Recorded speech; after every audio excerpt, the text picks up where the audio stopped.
اسرائیلی دارالحکومت یروشلم کو پراسرار آگ نے لپیٹ میں لے لیا۔ میڈیا رپورٹس کے مطابق آگ مغربی پہاڑوں پر جنگلات میں کم از کم 5 مقامات پر لگی، جس کے بعد دیکھتے ہی دیکھتے آگ پہاڑوں کے بعد شاہراہوں کے قریب پہنچ گئی۔ رپورٹ کے مطابق آگ لگنے سے تل ابر کے قریب اور گرد و نواح میں بھی شعلے اور دھوئیں کے بادل پھیل گئے۔ رپورٹ کے مطابق آگ سے جھلس کر 13 افراد زخمی ہوئے۔ رپورٹ میں بتایا گیا کہ جب آگ بھڑکی تو شہری اپنی گاڑیاں چھوڑ کر بھاگ گئے، وہیں ہزاروں افراد کو محفوظ مقامات پر منتقل کیا گیا۔ اسرائیلی میڈیا کے مطابق خوفناک آگ کے باعث قومی دن کی تقریبات بھی منسوخ کر دی گئی۔ اسرائیلی وزیر خارجہ نے آگ پر قابو پانے کے لیے یونان، اٹلی، بلغاریہ، کروشیا اور قبرص سے امداد کی اپیل کی ہے۔ اسرائیلی وزیر دفاع کارٹز نے حکم جاری کیا ہے کہ اسرائیلی فوج کو بیت المقدس کے نزدیکی جنگل میں بھڑکی آگ بجھانے کے لیے تعینات کیا جائے گا، تاکہ فوجی فائر فائٹر کی مدد کر کے آگ پر قابو پا سکیں۔ امکانی طور پر اس آگ کے لیے بھی اسرائیل کے ریزرو فوجیوں کو ہی آگے کیا جائے گا، کیونکہ غزہ کی جنگ میں بھی ریگولر فوجیوں کی بجائے اسرائیلی ریزرو فوجیوں نے زیادہ جانیں لی ہیں۔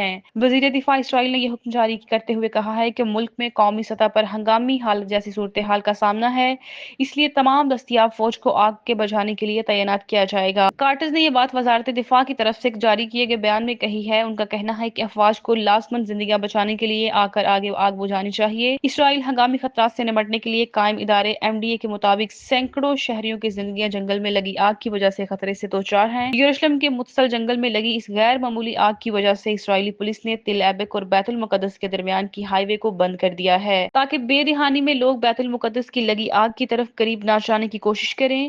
اس سے ایک ہفتہ قبل بھی اسی طرح کی آگ بھڑک اٹھی تھی۔ پولیس کو بیت المقدس کے تقریباً 30 کلومیٹر تک کے مغربی علاقے سے شہریوں کو انخلا پر مجبور کر دیا گیا، جبکہ اسرائیلی میڈیا کے مطابق فائر فائٹر جنگلی آگ سے یروشلم کو بچانے کی کوشش میں مصروف ہیں، تاہم تیز ہوائیں آگ کو جنگی لکڑی کی طرف دھکیل رہی ہیں۔ گرمی کی شدت بھی اس آگ کو بھڑکانے میں مدد کر رہی ہے۔ علاقے سے 5 کمیونٹیز کو انخلا پر مجبور کیا گیا ہے۔ وزیر اعظم نیتن یاہو نے حکم جاری کیا ہے کہ آگ بجھانے کے لیے مزید اقدامات کیے جائیں گے، نیز یروشلم کی آگ کے الاؤ بڑھنے سے روکے جائیں گے۔